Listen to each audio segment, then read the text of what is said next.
I feel fairly qualified to talk about the bench press. Not so much in what I've accomplished, but in what I've come through to accomplish what I have. I was telling a couple of you guys a story. The very first time that I ever tried to bench press, it was 95 pounds and nearly took my head off.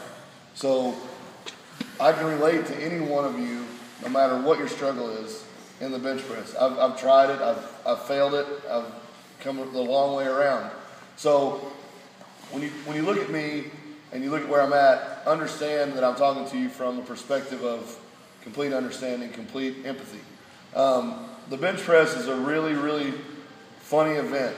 And how many of you guys really focus on like a bodybuilding style bench of just a pec? You know, you think of it in that terminology. That's good. A lot of people really, really do. They think bench press is pecs. As I was coming up in the sport, I was fortunate enough to train with some really good people, and I met some really, really great bench pressers.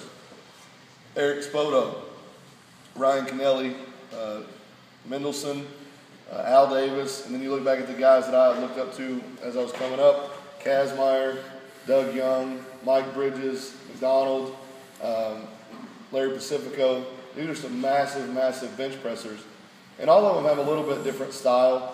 All of them have different things that they do. But what is one common characteristic amongst those men that I just spoke of? If you can think of it. Thick backs. Dem lats. They had huge, huge lats and massively strong arms. Okay? I would venture, I mean, it's a statement that I'll make without saying it's a guess. If you've got bony, skinny arms and a bony, skinny back, you're probably not going to have a very good bench press. Okay?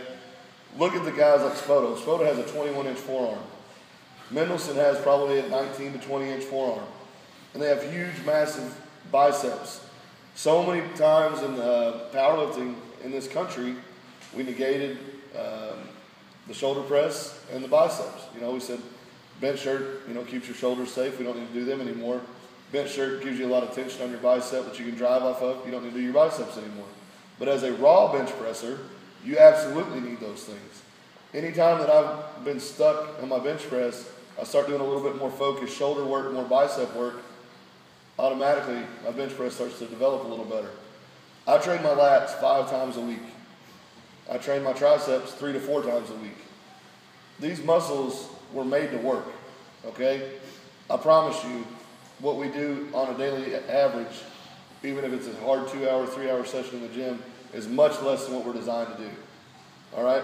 We're designed to be nomads, polygamists, you know, go out, have sex like 8-9 times a day, walk 40 miles, plow a field.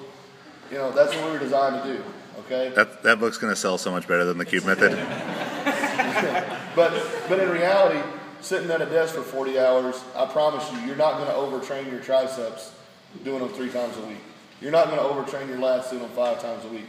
What you need to realize is you are capable of so much more than what you're told.